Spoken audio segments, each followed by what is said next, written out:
Hello friends, इस video में हम लोग आरबीआई के बारे में क्विक रिवीजन करेंगे। आरबीआई का एस्टेब्लिश हमारा हुआ था 1 अप्रैल 1935 में। और जो एक्ट था आरबीआई एक्ट 1934 से नेशनलाइजेशन इसका हुआ था 1 जनवरी 1949 में। और इसका इनिशियल हेडक्वार्टर हमारा कलकत्ता में था और बाद में ये मुंबई में शिफ्ट होता है 1937 में। Originally private share holder based bank हमारा था। इसका जो फर्स्ट गवर्नर जो थे तो सर ऑसबर्न स्मिथ थे, जो कि ब्रिटिश थे। और फर्स्ट इंडियन गवर्नर जो थे वो सर सीडी देशमुख थे। इसका जो मिनिमम रिज़र्व हमारा होता है वो 115 करोड़ गोल्ड में होता है और 85 करोड़ जो होता है वो हमारा फॉरेन सिक्योरिटीज हमारा होना चाहिए। फिर एक क्या चीज़ का ऑर्गेनाइजेशनल स्ट्रक्चर के बारे में बात करेंगे तो गवर्नर इसका होता है। गवर्नर जो होता है appointed by government of India for 3 years होता है और ये एक्सटेंडेबल होता है, मतलब इसको हम लोग एक्सटेंड कर सकते हैं। इसमें 4 डिप्टी गवर्नर होते हैं। आरबीआई जो होता है वो central board appointed by the central government होता है। RBI affair are govern by the central board of director. कि आरबीआई का जो अफेयर जो होता है वो सेंट्रल बोर्ड ऑफ डायरेक्टर हमारा क्या करता है, गवर्न करता है। इसका जो मेन फंक्शन होता है वो मॉनेटरी अथॉरिटी होता है। Control inflation and the money supply को कंट्रोल करना होता है। इसमें हमारा पॉलिसी होता है जिसमें क्या चाहिए, रेपो रेट होता है, reverse repo rate, marginal standing facility. तो इसमें क्या होता है कि एमएसएफ में RBI gives overnight loans to the bank. Bank जो होता है इसके लिए कोलेट्रल देता है और इसका जो इंटरेस्ट रेट होता है वो रेपो रेट से ज़्यादा हमारा होता है। फिर एक क्या चीज़, बैंक बैंक रेट होता है। तो ये आरबीआई का पॉलिसी होता है।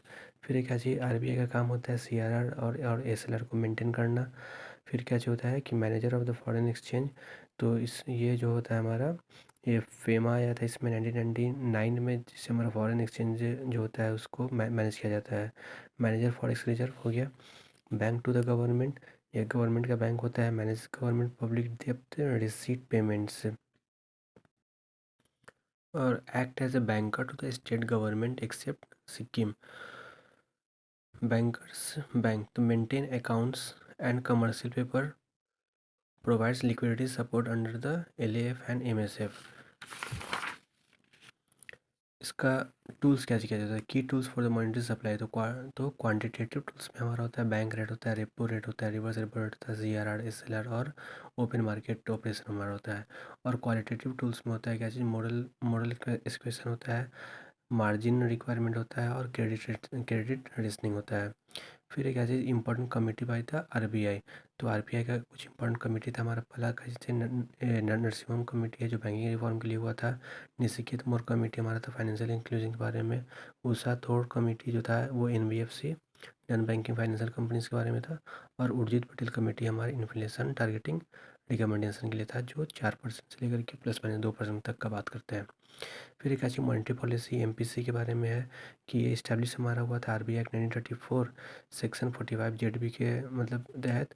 ये रिकमेंड कौन किया था, तो उर्जित पटेल कमेटी रिकमेंड किया था। Form under the finance act 2016 में इसका फॉर्मेशन होता है। इसमें टोटल 6 मेंबर होते हैं। चार मतलब 6 मेंबर का 4 ईयर्स का टर्म हमारा होता है। 3 आरबीआई से होते हैं और 3 जो होता है वो गवर्नमेंट ऑफ इंडिया नॉमिनेट करता है। चेयरपर्सन आरबीआई का गवर्नर होता है। और ये casting vote in case of tie के टाइम है, ये कास्टिंग वोट करते हैं कौन, RBI governor. Meeting every 2 month होना चाहिए, लेकिन क्या चाहिए एटलीस्ट एक साल में 4 बार मीटिंग होना चाहिए। ऐसे 2 बार का है हर 2 महीने में। फिर एक अच्छी फ्लेक्सिबल इन्फ्लेशन टारगेटिंग थी इसका, F I T adopt in 2016।